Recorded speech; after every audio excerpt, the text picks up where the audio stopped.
तेलंगाना के वजीर आला रेवंत रेड्डी ने हैदराबाद, सिकंदराबाद और साइबराबाद की तर्ज पर चौथे शहर को तरक्की देने का इंकशाफ किया है। कानून साज असेंबली में फाइनेंस एक्ट बिल पर बहस के दौरान वजीर आला ने वाज़ेह किया कि हैदराबाद शहर में आलमी मियार की अद्वियात दस्तयाब करवाने की कोशिश की जा रही है। अलावाजी रियासत में ज़राअत, सनत, IT और आबकारी की पॉलिसियां भी तैयार की जा रही हैं। उन्होंने BRS के कारगुजार सदर KTR पर असेंबली को गुमराह करने की कोशिश करने पर भी तनकीद की। वजीर आला ने कहा है कि MMTS को एयरपोर्ट तक जारी रखने की इजाज़त नहीं दी गई थी क्योंकि उसके पीछे ज़ाती मफादात हैं और मसनवी जहानत को ज़राअत से जोड़ने की कोशिश की जा रही है। वजीर आला ने इदा किया है कि पिछली हुकूमत के दौरान नाक़स हुक्मरानी के तजुर्बे के बाद ही अवाम ने कांग्रेस को इख्तिदार सौंपा है। उन्होंने कहा है कि बदकमा साड़ियों की तकसीम में भी बदउनवानी हुई है। वजीर आला ने हैदराबाद, सिकंदराबाद और साइबराबाद की तर्ज पर चौथे शहर को तरक्की देने के इक़दाम करने का भी इंकशाफ किया।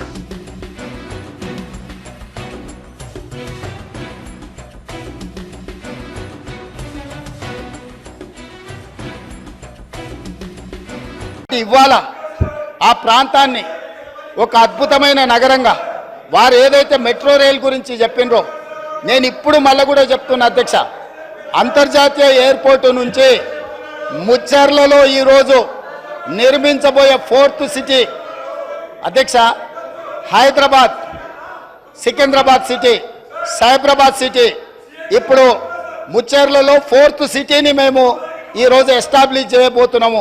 ఆ 4th సిటీనే అవర్ ఫ్యూచర్ సిటీ అధ్యక్ష. ఈ Hyderabad city, Secunderabad city, Cyberabad city is equal to 4th city. 4th సిటీనే అవర్ ఫ్యూచర్ సిటీ అధ్యక్ష.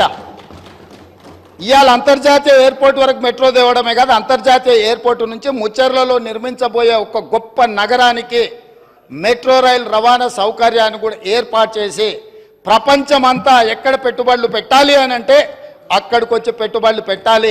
వైద్యం కావాలంటే అక్కడికి రావాలి, ఉద్యోగం కావాలంటే అక్కడికి రావాలి, స్కిల్ నేర్చుకోవాలంటే అక్కడికి రావాలి, అంతర్జాతీయ క్రికెట్ పోటీలు జరగాలంటే అక్కడికి రావాలి.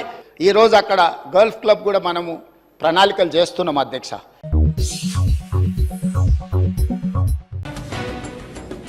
तेलंगाना के नौमुंतखब गवर्नर जिष्णु देव वर्मा दिल्ली से हैदराबाद पहुंचे। वजीर आला रेवंत रेड्डी ने शमशाबाद एयरपोर्ट पर उनका पुरतपाक इस्तकबाल किया।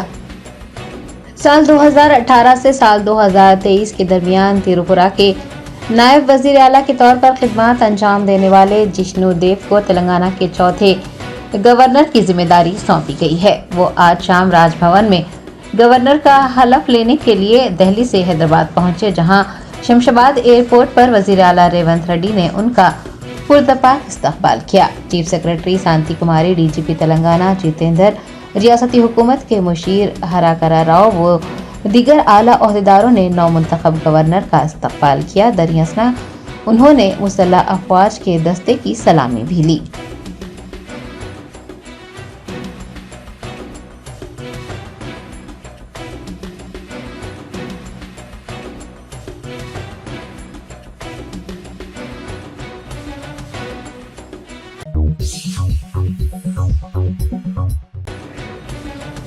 जिष्णु देव वर्मा ने राजभवन हैदराबाद में मुनक्किद एक तकरीब में तेलंगाना के गवर्नर की हैसियत से हलफ लिया।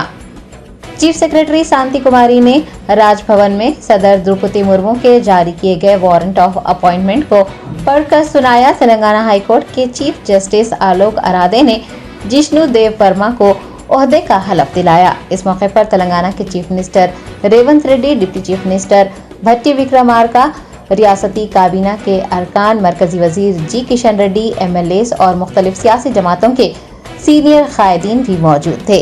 चीफ मिनिस्टर रेवंत रेड्डी और दीगर ने नए गवर्नर को गुलदस्ता पेश करते हुए उन्हें मुबारकबाद दी।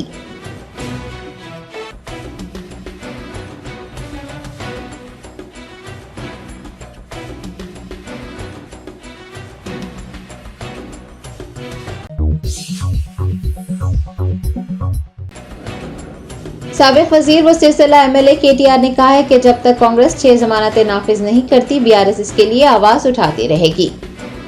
KTR ने 6 जमानतों के निफाज को लेकर कांग्रेस हुकूमत को आड़े हाथों लिया। कानून साज असेंबली में बहस के दौरान उन्होंने इंतखाबात से पहले किए गए वादों को याद दिलाते हुए वाज़ेह किया कि जब तक 6 जमानतें नाफिज नहीं की जाती, बीआरएस इस हवाले से सवाल करती रहेगी, ख्वाह हुकूमत वादों को फरामोश करने की जितनी भी कोशिश कर ले।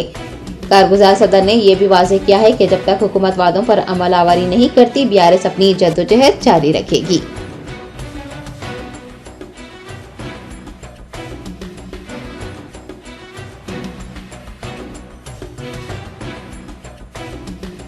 అధ్యక్ష నేను అడుగుతా ఉన్నా, ప్రచార పత్రంలో 100 రోజుల్లో అమలు చేస్తామని చెప్పిన గ్యారంటీలు, 100 రోజుల్లో 6 గ్యారంటీలను ఉదరగొట్టి 6 100 చేస్తాం 100 రోజుల్లో అని చెప్పిన మాటలు ఎక్కడున్నాయి అధ్యక్ష? బడ్జెట్ లో ఎందుకు చెప్పలేదు? అసెంబ్లీలో 4 గోడల మధ్యన కూర్చొని 4 కోట్ల మంది తెలంగాణ ప్రజల్ని మభ్యపెట్టే ప్రయత్నం చేస్తే కుదరదు అధ్యక్ష. తెలంగాణ గడ్డ పోరాటాల గడ్డ, తప్పకుండా నిలదీస్తాం, ప్రశ్నిస్తాం అధ్యక్ష. అధ్యక్ష ఇంకా విచిత్రం, తెలంగాణలో సామెత ఉంది అధ్యక్ష, అన్న వస్త్రాల కోసం పోతే ఉన్న వస్త్రాలు పోయినట్టుంది అధ్యక్ష. ఈరోజు పరిస్థితి ఉండబట్టలేక ఓటేస్తే ఉన్నబట్ట కూడా లాక్కున్నారంటే ఎట్లుంది అధ్యక్ష అంటే, మేనిఫెస్టోలో ఏం చెప్పింది అధ్యక్ష? పెన్షన్లు పెంచుతాం, 2000 4000 చేస్తామన్నారు. ఏం చేస్తున్నారు అధ్యక్ష? ఈరోజు ఖమ్మం జిల్లాలో వారున్న జిల్లాలోనే లక్ష్మమ్మ అనే మహిళకు మొన్న ఆసరా పెన్షన్ రికవరీ పెట్టినారు అధ్యక్ష. ఆసరా పెన్షన్ రికవరీ అని చెప్పి లక్ష్మమ్మ గారు, పాపం ఆమె వృద్ధురాలు, 80 ఏళ్ళు ఉంటుంది అనుకుంటా, ఆమె దగ్గర రికవరీ, కొత్తగా రికవరీ స్కీమ్ స్టార్ట్ అధ్యక్ష. ఆసరా pension recovery, Rythu Bandhu recovery, Kalyan Lakshmi recovery, ఇక చెప్పాలంటే చాలా ఉన్నాయి అధ్యక్ష. అధ్యక్ష గవర్నమెంట్ డెవలప్మెంట్ ఏజెంట్ ఉండాలి, రికవరీ ఏజెంట్ ఉండద్దు.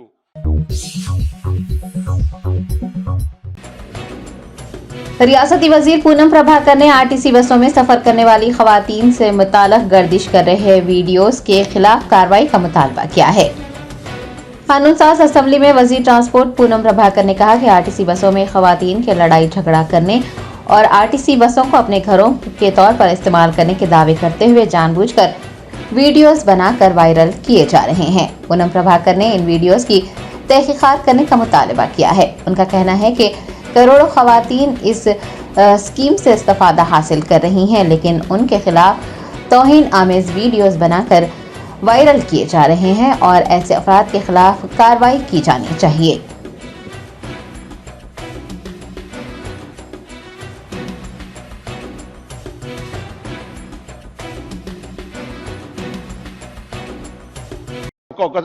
మీ ద్వారా ఆర్టీసీ బస్సులో మహిళల ప్రయాణానికి సంబంధించి వాళ్ళ పార్టీ పక్షాన నేను లేకపోతే మీ ద్వారా విచారణకు పోలీసు అధికారులను ఆదేశించండి. కొన్ని వీడియోలను ఆ బస్సులో దాదాపు 70 కోట్ల మంది మహిళలు ప్రయాణం చేశారు అధ్యక్ష. కొంత మహిళలు బస్సులు అటుగానే ఎల్లిపాయలు తీసుకొని పోతుర్రని, లేకపోతే అటు బ్రష్ చేసుకొని పోతున్నారు, ఏదో పని లేక ఊరికేనే అటుగానే తిరుగుతారనే వీడియోలు వాళ్ళ పార్టీ లేదా వాళ్ళకు సంబంధించిన సోషల్ మీడియా ద్వారా వస్తాయని వాటి మీద నేను విచారణ చేయమంటున్నా. నాకు ఇప్పుడు హుజురాబాద్ నుంచి జమ్మిగుట్ట పోతుంటే బస్సులు అటుగానే ఎల్లిపాయలు తీసుకుంటారు పోతున్నాను వీడియోలో. నేను ఎవరు చేసినా వాళ్ళు చేయకపోతే ఊరికే దొంగ అంటే మీరేందుకు భుజాలు జరుపుకుంటా ఉన్నారు? నేను రవాణా శాఖ మంత్రిగా మా ప్రభుత్వము డిసెంబర్ 9 నుంచి ప్రవేశపెట్టిన మహిళల ఉచిత బస్సుకు సంబంధించి మొదటి నుంచి కూడా కళ్ళ మంట జరుగుతూ ఉంది. స్కీమ్ సక్సెస్ అయిందని.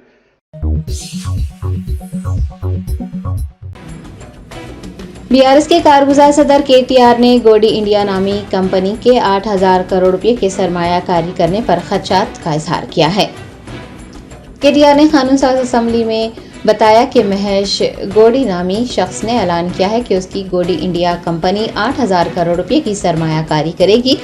उन्होंने इंकशाफ किया है कि उस कंपनी का कुल अदाशुदा सरमाया 70 लाख है।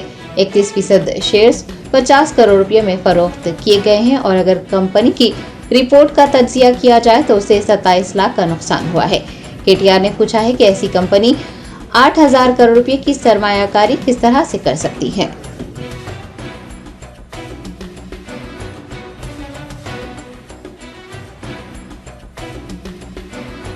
మహేష్ గోడి అనే వ్యక్తి వెస్ట్ గోదావరికి సంబంధించిన ఒక వ్యక్తి, ఆయన పెట్టిన గోడి ఇండియా అనే కంపెనీ 8,000 కోట్ల పెట్టుబడి పెడుతుందని చెప్పి మీ పెట్టుబడిలో 40,000 కోట్లలో ఇది కూడా ప్రకటించారు. గోడి ఇండియా కథ ఏంటంటే అధ్యక్ష మీరు తెలుసుకోండి, మంత్రి గారు వివరణ ఇచ్చేటప్పుడు ఇవ్వచ్చు. గోడి ఇండియా అనే కంపెనీ ఈరోజు వారి మొత్తం పేడప్ క్యాపిటలే 1,70,00,000. ఆ తర్వాత 31% షేర్లు ఒక 50 కోట్లకు విక్రయించారు. మరి మొత్తం ఈరోజు చూస్తే వాళ్ళ యాన్యువల్ రిపోర్ట్ చూస్తే అధ్యక్ష 27 లక్షల లాస్లో ఉంది ఆ కంపెనీ. 27 లక్షల లాస్ లో ఉన్న కంపెనీ, 1.7 crore పేడ్ అప్ క్యాపిటల్ ఉన్న కంపెనీ 8,000 కోట్ల పెట్టుబడి పెడుతుందని చెప్పి మీరు ఒప్పందం కుదుర్చుకొని అది 40,000 కోట్లు అని చెప్పి ఉదరగొడితే ఇది ఏ రకంగా కరెక్టు? దయచేసి ఆలోచించండి. I'm not blaming the government. మీరు అప్పుడే కొత్తగా వచ్చారు, డిసెంబర్లో మీ గవర్నమెంట్ వచ్చింది, జనవరిలో దావోస్ పోయారు. You are misled by your officers. Kindly make sure this does not happen again. Another thing I would like to point out, Sridhar Babu garu, ఏం జరిగిందంటే 22 April, I will send this to you sir.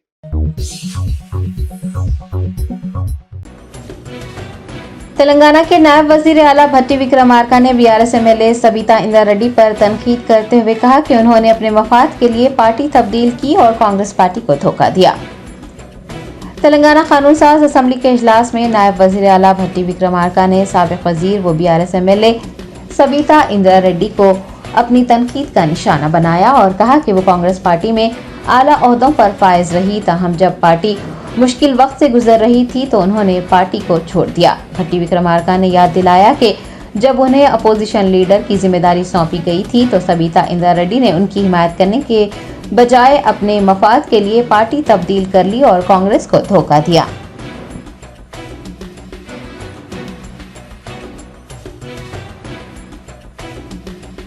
ఈ రాష్ట్ర చరిత్రలో ఎవరిని చేయలేకుండా నన్ను CLP లీడర్గా చేస్తే అది లేకుండా చేయటం కోసం వదిలిపెట్టిపోయి టీఆర్ఎస్ పార్టీలో చేరినటువంటి వారు ఇవాళ బాధపడుతూ మాట్లాడుతున్న, ఆవేదన చెందుతున్నా అంటే ఆవేదన చెందాల్సింది ఎవరు అధ్యక్ష? నేనా, కాంగ్రెస్ పార్టీయా, లేకపోతే ఈ రాష్ట్రంలో ఉన్నటువంటి ప్రజాస్వామ్యవాదుల? ఎవరు అధ్యక్ష బాధపడాల్సింది? వారా? ఇంకా ఏం ముఖం పెట్టుకొని ఈ సభానాయకుడిని రేవంత్ రెడ్డి గారిని, ముఖ్యమంత్రి గారిని పట్టుకొని ఇంకా మాట్లాడుతున్నారు? దేనికి మాట్లాడుతున్నారు అధ్యక్ష? ఏం చేశారని, ఏం గొప్పలు సాధించారని, ఏం చేశారని? పార్టీలు మారి పరువు తీసి మొత్తం ప్రజాస్వామ్యాన్ని కూలి చేసింది కాకుండా ఇంకా మాట్లాడుతూ ఉన్నారు, ఆవేదన చెందుతున్నారు, బాధపడుతున్నారంటే బాధపడాల్సింది ఎవరు అధ్యక్ష? ఇది కాదు, బాధపడాల్సింది మీరు. ఏం మాట్లాడుతూ ఉన్నారు? ఇంకా ఏం కూర్చోండి.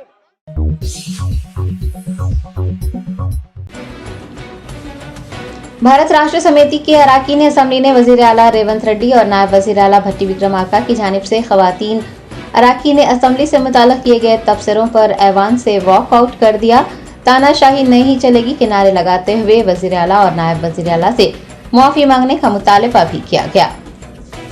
वजीर आला रेवंत रेड्डी ने असेंबली इजलास के दौरान कांग्रेस से बीआरएस में शामिल होने वाली एमएलए सबिता इंद्रा रेड्डी को तनकीद का निशाना बनाते हुए कहा था कि सबिता लफ्ज फ्रॉड का मुतबादिल है। नायब वजीर आला ने भी उन पर धोखा देने पर तनकीद की थी। वजीर आला और नायब वजीर आला के इन तौहीन आमेज तबसरों पर खवातीन एमएलए के लक्ष्मी सबिता इंद्रा रेड्डी, सुनीता लक्ष्मा रेड्डी व दीगर ने स्पीकर के पोडियम के रूबरू फर्श पर बैठकर एहतजाज किया। बादजा असेंबली से वॉकआउट कर दिया गया। नाराज बीआरएस अराकीन असेंबली ने इन तबसरों को तेलंगाना की तमाम खवातीन की तौहीन करार दिया है। मीडिया के नुमाइंदों से बात करते हुए एमएलए सबिता इंद्रा रेड्डी ने रेवंत रेड्डी और भट्टी विक्रमार्का पर उनकी तौहीन करने का इल्जाम लगाया। अश्कबार भी हो गई। उन्होंने उनसे माफी मांगने का मुतालबा किया है। दूसरी जानिब बीआरएस के कारगुजार सदर केटीआर ने भी मीडिया के नुमाइंदों से बात करते हुए chief minister Revanth Reddy, deputy chief minister Bhatti Vikramarka के तबसरों पर अपने शदीद रद्दअमल का इजहार करते हुए इसे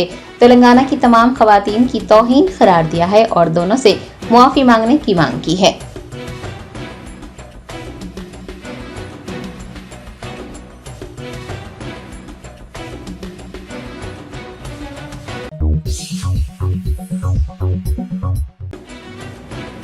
इन्फोर्समेंट डायरेक्टरेट ने एपी महेश कोऑपरेटिव बैंक के प्रमोटर्स पर छापे मारे।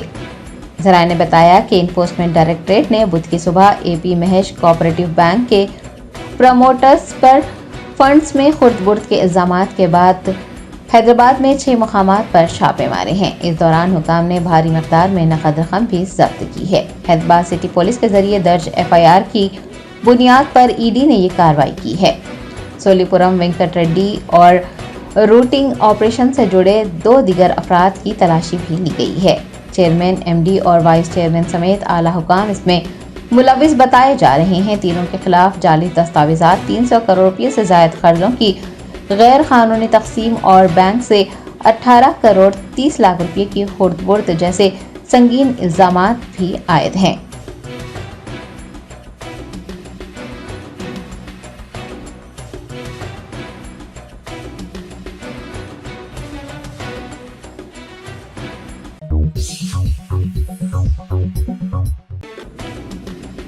मंगलगिरी टीडीपी के मरकजी दफ्तर पर हमले की इतला मिलने के बावजूद लापरवाही बरतने पर मंगलगिरी के एसआई विजय कुमार रेड्डी और एक एहलकार बी रमेश बाबू को मुअत्तल कर दिया गया है।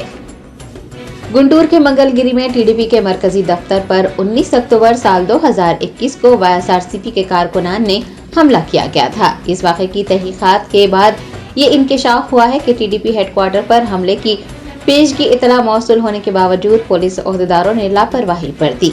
आईजी ने पुलिस की लापरवाही का सख्त नोट लेते हुए रूरल सीआई भूषणम और एसआई लोकेश क्रांतिकरण व दीगर को मुअत्तल करने का हुक्म जारी किया है।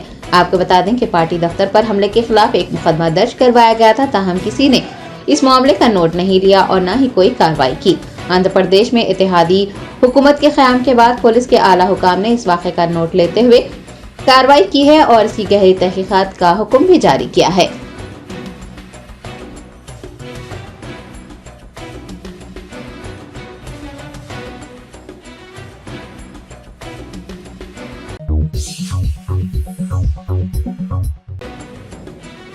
सिरपुर रुकने असेंबली डॉक्टर पलवाई हरीश बाबू ने कुमराम भीम आसिफाबाद जिले के मेडिकल कॉलेज के मसाइल फौरी तौर पर हल करने का मुतालबा किया है। तेलंगाना कानून साज असेंबली के बजट इजलास में सिरपुर एमएलए डॉक्टर पलवाई हरीश बाबू ने कुमराम भीम आसिफाबाद जिले के मेडिकल कॉलेज के मसाइल उठाए। उन्होंने बताया कि मेडिकल कॉलेज में मुनासिब सहूलियात का फुकदान है जो तुलबा के लिए अजाब बन गया है। तुलबा को दरकार सहूलियात न होने और अमले की कमी की वजह से मुश्किलात का सामना है। उन्होंने तेलंगाना हुकूमत से मुतालबा किया है कि वो इसका फौरन नोट ले और मेडिकल कॉलेज के मसाइल हल करें।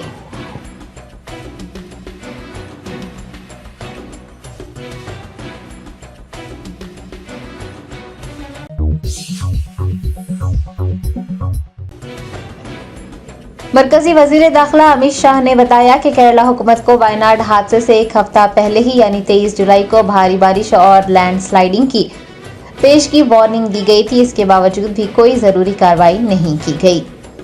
केरला के वायनाड जिले में तबाहकुन लैंडस्लाइडिंग से पैदा होने वाली सूरत हाल पर अवाम में तवज्जो दिलाने की तहरीक पर बहस हुई, जिसमें अमित शाह ने हिस्सा लेते हुए कहा कि ये वक्त इल्जामात और जवाबी इल्जामात का नहीं है और बहरान की इस घड़ी में मरकजी हुकूमत केरला हुकूमत की मुकम्मल हिमायत कर रही है और वहां के लोगों के गम में बराबर की शरीक है।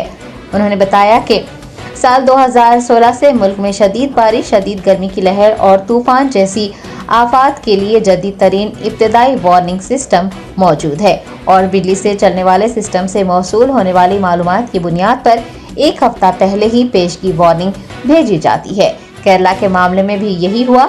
रियासती हुकूमत को 27 जुलाई को पहली वार्निंग भेजी गई, फिर 25 और 26 जुलाई को दोबारा वार्निंग दी गई थी। उन्होंने बताया कि कई रियासतों ने इन इंतबाहात पर अमल करते हुए जान व माल के नुकसान को कम किया है, लेकिन इंतबाह के बावजूद केरला की हुकूमत चौकन्ना नहीं हुई। उन्होंने पूछा है कि लोगों को महफूज मकामात पर क्यों नहीं भेजा गया था। अगर उन्हें बर वक्त महफूज मकामात पर पहुंचा दिया जाता तो जानी नुकसान कम हो सकता था।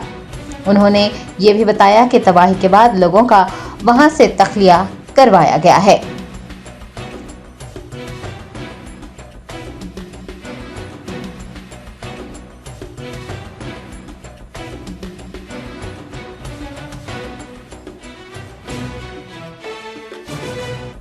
जश्न आज़ादी हिंद के ज़िमन में मीना हॉस्पिटल की खुसूसी पेशकश। आइए अमराज से आज़ादी व छुटकारा पाएं। 15 जुलाई था 15 अगस्त मुफ्त हेल्थ कैंप। गरीब व जरूरतमंद मरीजों के लिए खुशखबरी। तमाम अकसाम के मुआयनाजात पर 20% डिस्काउंट। रजिस्ट्रेशन जारी है। माहिरीन तिब व सेहत से मुफ्त मुशावरत। सेहतमंद मुआशरे की तश्कील का जामिन। आलमी शोहरत याफ्ता डॉक्टर्स की खिदमत। बेहतरीन इलाज व मुआलजे की सहूलतें। असरी तकाज़ों और मिशनरी से लेस शानदार दवाखाना। अवाम की खिदमत थी मीना हॉस्पिटल का नस्बुलैन। Meena super speciality hospital, Shivarampally, Rajendra Nagar, pillar number 254, Hyderabad.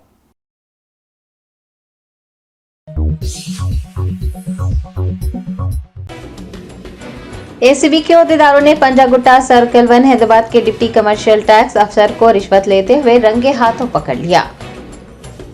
जराये ने बताया कि एक निजी फर्म के मालिक से ऑडिट को मुकम्मल करने और एक मौसूला नोटिस को खारिज करने के लिए कमर्शियल टैक्स डिपार्टमेंट के अफसर श्रीधर ने 2 लाख रुपए की रिश्वत मांगी थी।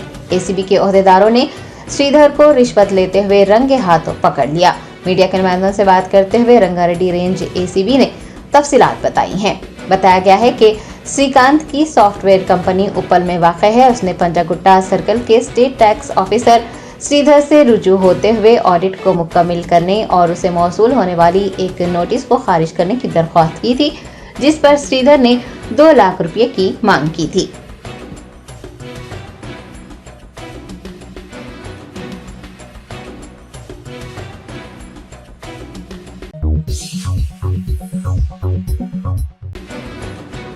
पेरिस ओलंपिक्स में हिंदुस्तान के लिए 2 कांसे के तमगे जीतने वाली शूटर मनु भाकर की कास्ट का पता लगाने के लिए गूगल सर्च किया जा रहा है। हिंदुस्तान में जात पात को लेकर गहरा शऊर पाया जाता है। पेरिस ओलंपिक्स में मुल्क के लिए 2 कांसे के तमगे जीतने वाली शूटर मनु भाकर की कास्ट का पता लगाने के लिए गूगल सर्च किया जाना इसकी वाज़ेह मिसाल है। मनु भाकर ने 10 मीटर एयर पिस्टल मुकाबले में 2 तमगे जीते हैं। उनकी तारीखी कामयाबी के बावजूद उनकी कास्ट का पता लगाने के लिए नेटिजन्स गूगल सर्च कर रहे हैं, जो कि जात पात के हवाले से पाए जाने वाले जुनून को उजागर करता है। वाज़ेह रहे कि ये पहला मौका नहीं है जब खिलाड़ियों की कास्ट जानने की कोशिश की गई हो। साल 2016 और साल 2021 में पीवी सिंधु की ओलंपिक्स में कामयाबियों के दौरान भी इस तरह के रुझानात देखे गए थे। मनु भाकर की ओलंपिक कामयाबियों के बाद सोशल मीडिया प्लेटफॉर्म्स पर, खासतौर पर फेसबुक पर जाट बरादरी के सारिफीन ने कई पोस्ट किए हैं। सारिफीन ने मनु भाकर का डीएनए जाट होने का दावा करते हुए फखरिया पोस्ट किए।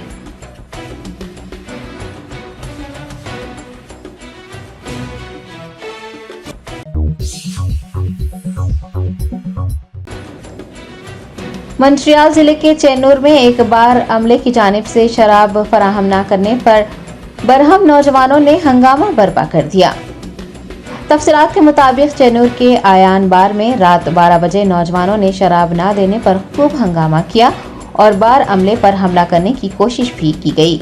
शराब सरबराह न करने से नाराज नौजवान चाहते हैं कि पुलिस बार अमले के खिलाफ मुकदमा दर्ज करते हुए कार्रवाई करे।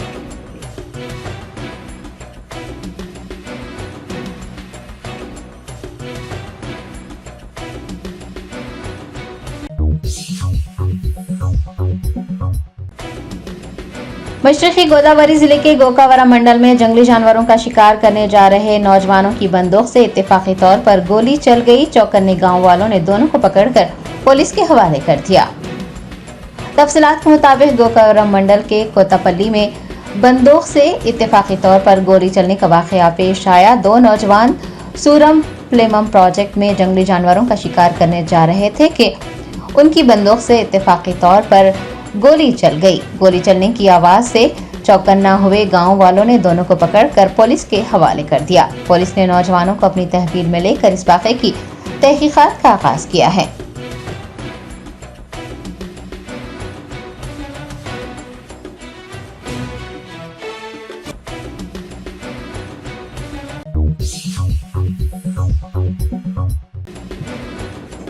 बंजारा कॉलोनी हयात नगर में एक खातून की मुबैना तौर पर खुदकुशी के बाद वहां कशीदगी फैल गई। लवाहिकीन ने खुदकुशी को कत्ल करार देते हुए शदीद एहतजाज दर्ज करवाया। जराए ने बताया कि इब्राहिमपट्टनम के याचारम की रहने वाली 21 साल दिव्या की शादी शिवा से हुई थी और वो अपनी 6 महीने की बेटी के साथ बंजारा कॉलोनी हयात नगर में मुकीम थे। मंगल की शाम दिव्या ने अपने घर में पंखे से लटक कर जान दे दी। इतला मिलने पर मौके पर पहुंचकर पुलिस ने लाश को पोस्टमार्टम के लिए अस्पताल मुंतकिल किया। पुलिस ने एक मुकदमा दर्ज करते हुए पूछगछ के लिए उसके शौहर शिवा को भी हिरासत में लिया था, क्योंकि मुतवफ़ी के रिश्तेदारों का इल्जाम है कि दिव्या ने खुदकुशी नहीं की बल्कि उसे कत्ल किया गया है। बुध की सुबह दिव्या के रिश्तेदार हयात नगर में इकट्ठा हुए और पुलिस से कत्ल का मुकदमा दर्ज करते हुए सख्त कार्रवाई करने का मुतालबा किया और एहतजाज भी दर्ज करवाया। सड़क पर लवाहिकीन के एहतजाज के नतीजे में वहां पर ट्रैफिक जैम देखा गया।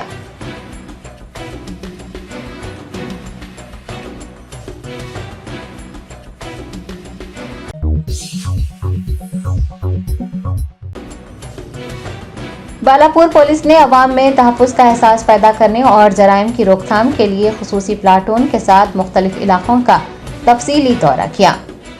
रचाकोंडा पुलिस कमिश्नर जी सुधीर बाबू की हिदायत पर बालापुर पुलिस और स्पेशल प्लाटून ने शाहीन नगर, वादी मुस्तफ़ा, वादी उमर, एराकोंडा व दीगर इलाकों में गश्त किया। नाबालिग बच्चों को गांजा इस्तेमाल करने से रोकने, गांजे की खरीद और फरोख्त को नाकाम बनाने और रात देर गए नौजवानों को बिलावजह सड़कों पर घूमने से रोकने के लिए खुसूसी मुहिम चलाई गई। हत्ता के कब्रिस्तानों और तमाम कॉलोनियों का भी तफसीली दौरा किया गया ताकि इस बात को यकीनी बनाया जा सके कि कोई जुर्म की वारदात न पेश आए। अवाम से अपने आसपास कोई भी मुजरिमाना सरगर्मियां होती नजर आने पर फौरन पुलिस को इतला देने की दरख्वास्त की गई है। पुलिस की जानिब से हफ्ते में 2 से 3 मरतबा हर इलाके में इस तरह की मुहिम चलाई जाएगी।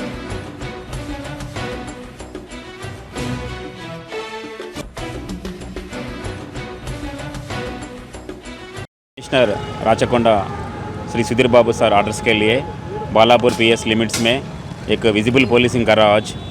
इसमें एक स्पेशल पार्टी प्लाटून और मेरा सेक्टर एसआई, मेरा ब्लू कोट कांस्टेबल्स और पेट्रोकार हेड कांस्टेबल्स, मैं एएसआई पूरा इधर शाही नगर में पेट्रोलिंग करा आज। ये मेन इंटेंशन क्या है, ये पब्लिक सेफ्टी के लिए, उनको भरोसा के लिए ये पेट्रोलिंग कर रहा। और थोड़ा सुना ये एरिया में छोटा छोटा बच्चे थोड़ा गांजा पी रहा भी आपका बोलो ना, ये भी कंट्रोल कर दो। 2-3 केस ऑलरेडी बुक हो गया पीएस में। ये सप्लायर्स 3 आदमी की अरेस्ट करा रिसेंटली गांजा सप्लायर्स का, और थोड़ा बच्चे भी गांजा पी रहा मेरा मालूम हो गया।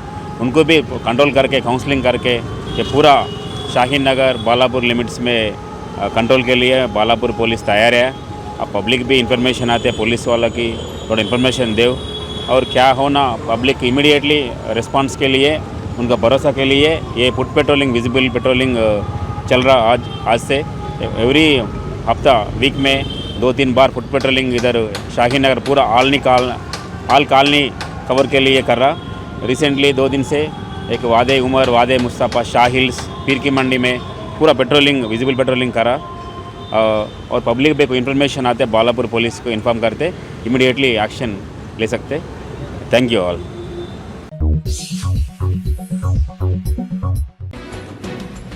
PDSU और PYL रहनुमाओं ने शोबे तालीम के लिए 30% बजट मख्तस करने, स्कॉलरशिप की इजराई व दीगर जेर इल्तिवा मसाइल पर असम्बली का घेराव किया। PDSU PYL रहनुमाओं ने चारशंबे को रियासती बजट का कम से कम 30% तालीम के शोबे के लिए मख्तस करने का मुतालबा किया है। उन्होंने असम्बली का घेराव किया। दरियासना जेर इल्तिवा फीस रिइंबर्समेंट की अदायगी, स्कॉलरशिप की रकूमात की इजराई, महकमा तालीम के लिए खुसूसी वजीर का तकर्रुर, मुलाजिमतों के लिए फौरन कैलेंडर की इजराई और मुलाजिमतों पर एक वाइट पेपर जारी करने की भी मांग की गई है। असम्बली का घेराव करने वाले PDSU PYL कायदीन ने सरकारी अस्पतालों में इंफ्रास्ट्रक्चर की फराहमी का भी मुतालबा किया है।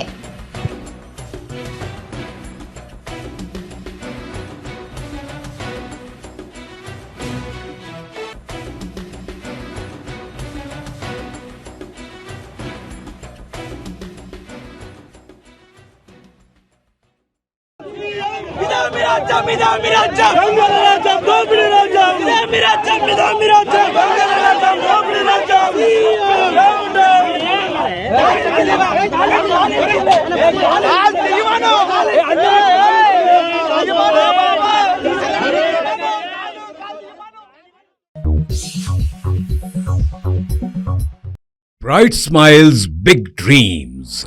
Witness MS Creative Kids celebrate Graduation Day. 3 days of dazzling performances, heartwarming tunes, and vibrant cultural unity. Our nurturing community fosters creativity, learning, and growth. Join MS Creative Kids. Enroll your child and unleash their potential. Spark their imagination and empower them to reach for the stars. For more details, please visit our website.